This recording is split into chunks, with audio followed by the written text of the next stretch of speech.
رب العزة عما يصفون وسلام على المرسلين والحمد لله رب العالمين۔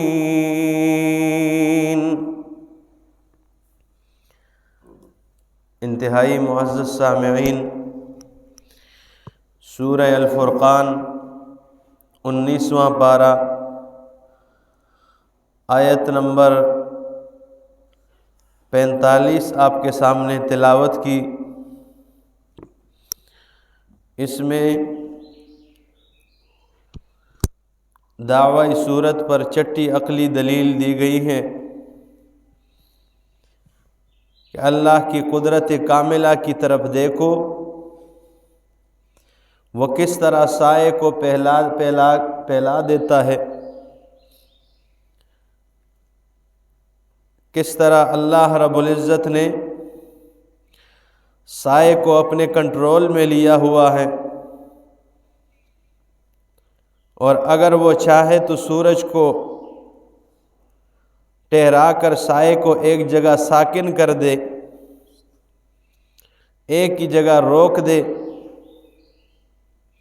کیونکہ سورج ہی سے چیزوں کا سایہ زمین پر پڑتا ہے اور اس کی معلومات پتہ چلتا ہے، اور اس کی رفتار سے یہ سایہ کم اور زیادہ ہوتا رہتا ہے۔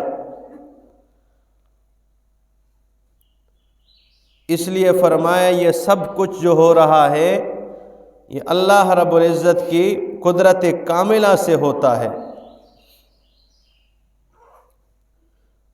فرمایا الم تر الی ربک کیف مد الظل،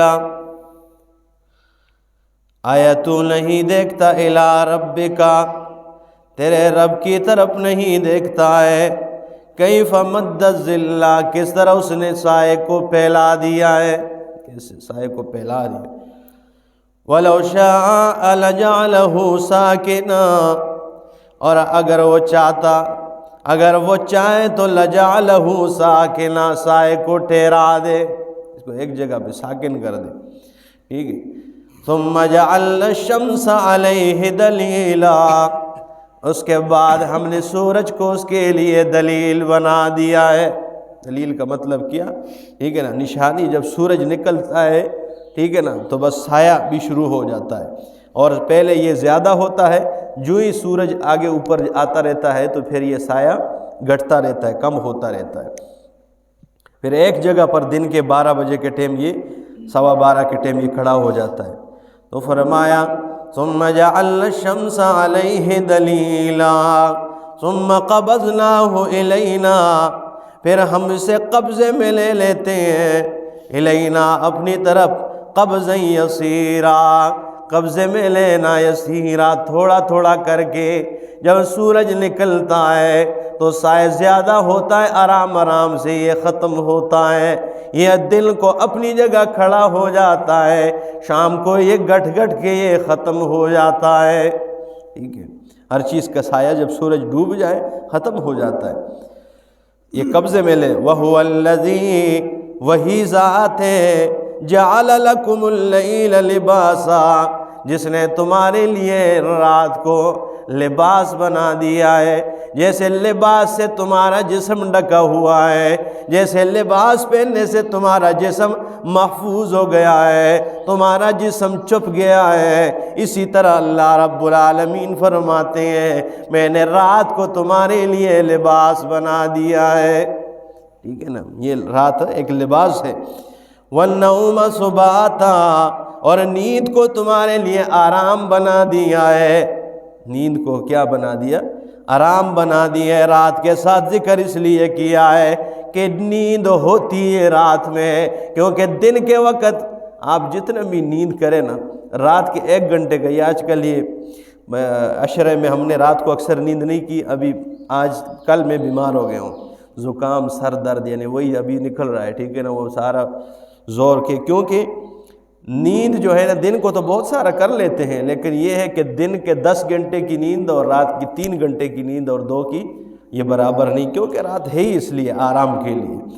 تو فرمایا وَالنَّوْمَ سُبَاتًا، اور نیند کو تمہارے لیے آرام بنا دیا ہے، وجعل النہار نشورا، اور اب دن کو بنا دیا نشورا، چلنے پھرنے کے لیے، دن کو چلنے پھرنے کے لیے۔ نشور اس لیے، ٹھیک ہے نا، یہ نیند کے ساتھ اس لیے کہ نیند بھی موت کی طرح ہوتی ہے، ٹھیک ہے نا، اس میں بھی بندے کو سمجھ نہیں آتی، تو اس لیے نشور ہے۔ ہم صبح جب اٹھتے دعا کیا پڑھتے ہیں؟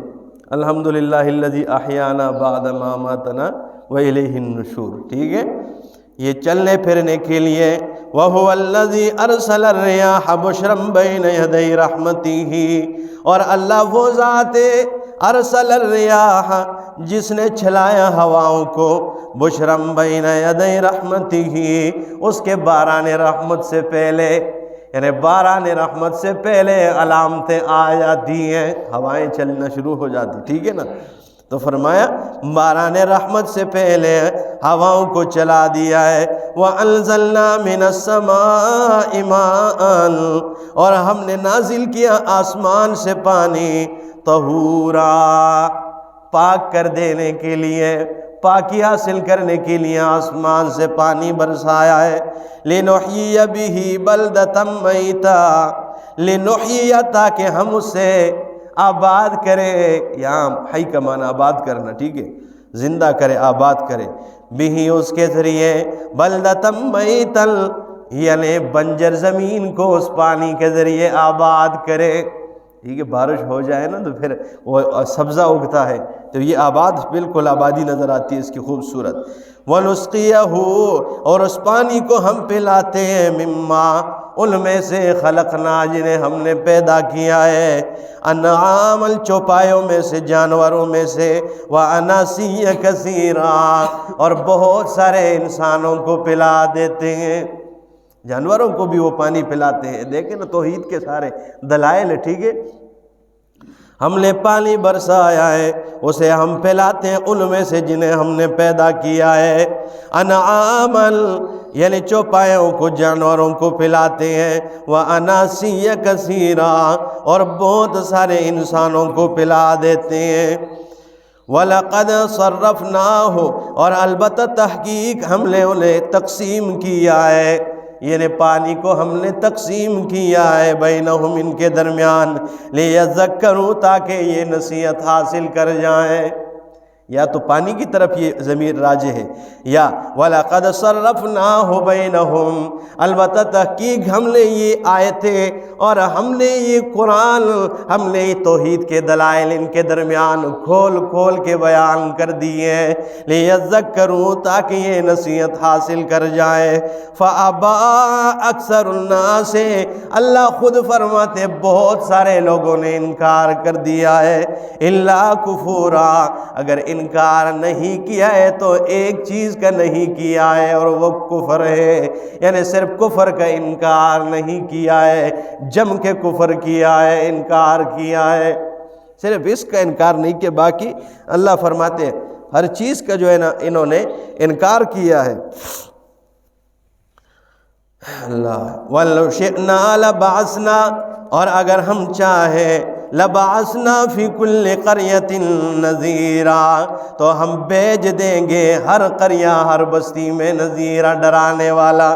فَلَا تُطِعِ الْكَافِرِينَ، تو کافروں کی اتباع نہ کرو، فَلَا تُطِعِ الْكَافِرِينَ، کافروں کی اتباع نہ کرو، ان کی اطاعت نہ کرو، وَجَاهِدْهُمْ بِهِ جِهَادًا كَبِيرًا، اور ان سے جہاد کریں، بھی اس قرآن کے ذریعے، جہادًا كبيرا، بہت بڑا جہاد کریں، ٹھیک ہے نا، معلوم ہوتا ہے کہ قرآن کا بیان کرنا سب سے بڑا جہاد ہے، اور اللہ کے رسول نے بھی فرمایا، حدیث میں آیا، مَن تَمَسَّكَ بِسُنَّتِي عِنْدَ فَسَادِ أُمَّتِي فَلَهُ أَجْرٌ مِئَةُ شَهِيدٍ، جس نے بھی، یعنی فساد میری امت کی، اس فتنے اور فساد کے دور میں جنہوں نے میری سنت کو اپنایا ہے، میرے سنت پہ عمل پیرا ہوئے، میری ایک سنت کو زندہ کیا، تو فَلَهُ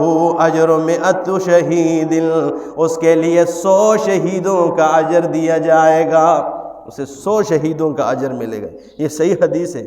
تو معلوم ہوا کہ قرآن کا بیان کرنا رسول اللہ صلی اللہ تعالیٰ علیہ وسلم کا جو سب سے بڑا سنت ہے وہ قرآن کا بیان کرنا ہے، کیونکہ آپ نے پوری زندگی قرآن کو بیان کیا ہے۔ تو اس سنت کو جو زندہ کرے گا 100 شہید، کیونکہ شہید جو شہید ہو جائیں وہ تو ایک بار شہید ہو جاتا ہے اور معاملہ ختم ہو جاتا ہے، اور قرآن کو کھول کھول کر بیان کرنے والے کو ہر لمحہ اپنی شہادت نظر آ رہی ہے۔ اس لیے فرمایا 100 شہیدوں کا، کہ اس کو جو قرآن بیان کرتا ہے یہ ہر لمحہ اور ہر دن اسے اپنی موت سامنے نظر آتی۔ جو صحیح اس کا حق ادا کرے نا، جو بوسے کے نیچے سے پانی لے جائے، ٹھیک ہے نا، تو پھر اس کے لیے کوئی مسئلہ نہیں۔ جو اس کا حق ہے اگر اس طرح سے بیان کرے تو اسے سامنے خطرات نظر آتے ہیں۔ تو فرمایا وَجَاهِدْهُمْ بِهِ جِهَادًا كَبِيرًا، اور جہاد کر ان سے اس قرآن کے ذریعے جہادًا كَبِيرًا، بہت بڑا جہاد، ٹھیک ہے نا۔ آگے فرمایا وَهُوَ الَّذِي مَرَجَ الْبَحْرَيْنِ، اور وہی ذات اللہ مرج البحرین، جس نے ملایا دو سمندروں کو، هَذَا عَذْبٌ فُرَاتٌ، یہ میٹھا ہے، فرات پینے کے لیے، پینے کے لائق ہے، وَهَذَا مِلْحٌ أُجَاجٌ، اور یہ نمکین ہے، اجاج کھڑوا ہے، ٹھیک ہے نا۔ اس کا پانی جو ہے نا میٹھا ہے، اور اس کا کیا ہے، یہ نمکین ہے، کڑوا ہے، یہ پینے کا ہے۔ اس کے جو ہے نا یہ عینی مشاہدہ آپ کر سکتے ہیں۔ یہ اٹک جب بندہ پشاور جاتا ہے نا تو اٹک یہ کا جو پل آتا ہے سامنے، ٹھیک ہے نا، ہٹیاں سے آگے، تو ادھر آپ دیکھ سکتے ہیں کہ دریائے کابل اور دریائے سندھ آپس میں ملے ہوئے ہیں، اور بینہما برزخ، یہ پردہ آپ کو وہاں نظر آئے گا کہ ادھر سے بھی پانی، ادھر سے دریائے کابل، یہ دریائے سندھ، لیکن یہ پانی آپس میں مل نہیں رہا، مکس نہیں ہو رہا، ایک پانی صاف ہے اور دوسرا جو ہے نا وہ مٹھیالی، اس میں مٹی ملا ہوا ہے، سب کچھ، ٹھیک ہے نا، تو وہ آپس میں ملتے نہیں ہیں۔ یہ کس کا کام ہے؟ یہ اللہ کا کام ہے۔ ایسے سمندر کئی دنیا میں آپ دیکھتے ہیں، اس کے اوپر بڑے بڑے بحری جہاز چلتے ہیں، زمین اس پانی کے اندر بڑے بڑے مچھلی اور بڑے بڑے حیوانات، ٹھیک ہے، تو وہ ساری چلتی رہتی، لیکن وہ پانی آپس میں کسی طرح بھی مکس نہیں ہوتا۔ تو فرمایا هو الذی مرج البحرین، جس نے دو سمندروں کو ملایا ہے، هذا عذب فرات وهذا ملح أجاج وجعل بینہما برزخا، اور بنایا ان کے درمیان پردہ، وحجرا محجورا، اور رکاوٹ کڑی ہوئی، ان دونوں کے درمیان میں رکاوٹ بنا دی ہے، وہ آپس میں پانی مل نہیں رہا ہے۔ ایسے ادھر سے بھی پانی آ رہا ہے، ادھر سے، ایسے آپ دو قسم کا پانی ایسے ملا لیں تو مل جائے، لیکن اللہ نہ ملانا چاہے تو کون ہے جو ملا لے؟ وَهُوَ الَّذِي، اور وہی ذات ہے، خَلَقَ مِنَ الْمَاءِ بَشَرًا، جس نے پانی سے انسان کو بنایا ہے۔ وہ پانی کی خاصیت یہ ہے کہ یہ تصویر کو مٹھا دیتا ہے، یہ چیزوں کو مٹا دیتا ہے، یہ پانی کی خاصیت ہے۔ لیکن اللہ رب العالمین وہ ذات ہے جس نے اتنے خوبصورت انسان کی تصویر اس پانی ہی سے تیار کر دی ہے۔ اب یہ اللہ کا کام ہے۔ دنیا میں ہم اگر تصویر پہ پانی ڈالیں گے تو تصویر بگڑ جائے گی، خراب ہو جائے گی، لیکن اللہ وہ ذات ہے جس نے اسی پانی سے انسان کی اتنی خوبصورت تصویر بنا دی ہے۔ یہ کون کرتا ہے؟ اللہ کرتا ہے۔ فرمایا جس نے خلق من الماء بشرا فجعلہ نسبا وسحرا، پس بنایا اس کے لیے نسبا، نسبی رشتے، ماں باپ کے، دادا، یہ سارے رشتے بنا دیے، وسحرا، سسرالی رشتہ بھی بنا دیا ہے۔ امتیازات میں سورت کی ابتدا میں نے آپ کو اگر یاد ہو کہ یہ سورت باقی سورتوں سے ممتاز ہے اس وجہ سے بھی کہ اس میں سسرالی رشتے کا بیان کیا گیا ہے، یہ بھی ایک رشتہ ہوتا ہے، ٹھیک ہے۔ تو فرمایا اس کے لیے بنایا ہے نسباً، نسبی رشتہ، وسحرا، اور سسرالی رشتہ بنا دیا ہے۔ وَكَانَ رَبُّكَ قَدِيرًا، اور ہے تیرا رب قدیراً، قدرت والا ہے۔ وَيَعْبُدُونَ مِن دُونِ اللَّهِ، ان ساری چیزوں کے علاوہ یہ اتنا ناشکرا ہے، یہ انسان یہ اتنا ناشکر گزار ہے۔ یعبدون من دون اللہ، یہ اللہ کے علاوہ عبادتیں کرتا ہے۔ وما لا ينفعهم ولا يضرهم، ان کی جو نہ انہیں نفع دے سکتے ہیں نہ نقصان دے سکتے ہیں۔ یہ واضح توحید کی دلائل ہے، پھر بھی یہ دیکھیں نا کہ اور کے دروں پہ جا کے جھک رہا ہے۔ وَكَانَ الْكَافِرُ عَلَىٰ رَبِّهِ ظَهِيرًا، اور ہے کافر جو ہے رب کے مقابلے میں مدد کرنے والا ہے۔ مطلب کیا ہے؟ آیت کو سمجھو، رب کے مقابلے مدد کرنے والا کہ کافر کی جتنی بھی کوششیں ہیں وہ رب کے خلاف کر رہا ہے، وہ سنت کے خلاف کر رہا ہے، وہ قرآن کے خلاف کر رہا ہے۔ یہ ایک مومن ہے جو اپنے اسلام کے لیے کوئی مدد شدد نہیں کر رہا، یہ تو مومن کی غداری ہے۔ یہ کہ کافر کی ہر کوشش، اس کا ہر لحظہ اسی چکر میں وہ پڑا رہتا ہے کہ کس طریقے سے اسلام کی اس عمارت کو گرا دیا جائے۔ تو فرمایا وَكَانَ الْكَافِرُ عَلَىٰ رَبِّهِ ظَهِيرًا، اور کافر رب کے مقابلے میں مدد کرنے والا ہے۔ وَمَا أَرْسَلْنَاكَ إِلَّا مُبَشِّرًا وَنَذِيرًا، اور نہیں بھیجا ہے میرے پیغمبر آپ کو مبشرن مگر خوشخبریاں دینے والا، ونذیرا ڈرانے والا بنا کر بھیجا ہے۔ قُلْ مَا أَسْأَلُكُمْ عَلَيْهِ مِنْ أَجْرٍ، کہہ دیجئے ان سے کہ میں اس دعوت پہ تم سے کوئی اجر نہیں مانگ رہا ہوں، إِلَّا مَنْ شَاءَ أَن يَتَّخِذَ إِلَىٰ رَبِّهِ سَبِيلًا، مگر میری چاہت یہ ہے کہ تم رب العالمین کی طرف راستہ بنا لو، میری چاہت یہ ہے کہ تم رب والے بن جاؤ۔ وَتَوَكَّلْ عَلَى الْحَيِّ الَّذِي لَا يَمُوتُ، اور بھروسہ کرو اس ذات پر جو زندہ ہے، لا يموت، کبھی اسے موت نہیں آئے گی، باقی سب پر موت آئے گی، اس پہ موت نہیں آئے گی۔ وَسَبِّحْ بِحَمْدِهِ، اور اس کی تسبیح بیان کر اس کے حمدوں کے ساتھ۔ وَكَفَىٰ بِهِ بِذُنُوبِ عِبَادِهِ خَبِيرًا، اور اللہ کافی اپنے بندوں کے یعنی گناہوں کے خبر رکھنے والا ہے۔ الذی خلق السماوات والارض، وہ ذات جس نے آسمان و زمین کو پیدا کیا ہے، وما بینہما فی ستۃ ایام، اور جو کچھ اس کے درمیان میں 6 دنوں کے اندر پیدا کیا ہے۔ ثم استوى علی العرش، پھر عرش پر مستوی ہو گیا ہے، کما یلیق بشانہ، جس طرح اس کے شان کے لائق ہے۔ ہمیں نہیں پتہ جیسے ہم کرسی پر بیٹھ جاتے ایسے نہیں، جیسے اس کے شان کے لائق ہے۔ الرحمن، رحمان فاسأل بہ خبیرا، اس کے بارے اگر پوچھنا ہے تو خبر رکھنے والے سے پوچھ لیجئے، یا فاسألہ خبیرا، ٹھیک ہے نا، خبیر خبر رکھنے والی ذات۔ وَإِذَا قِيلَ لَهُمُ اسْجُدُوا، اور جب انہیں کہا جائے کہ سجدہ کرو، لِلرحمن، رحمان کے لیے، قالوا، تو وہ کہتے ہیں وَمَا الرحمن، رحمان کون ہے؟ أَنَسْجُدُ لِمَا تَأْمُرُنَا، آیا ہم سجدہ کریں اس کے لیے جس کے لیے تم ہمیں حکم دے رہے ہو؟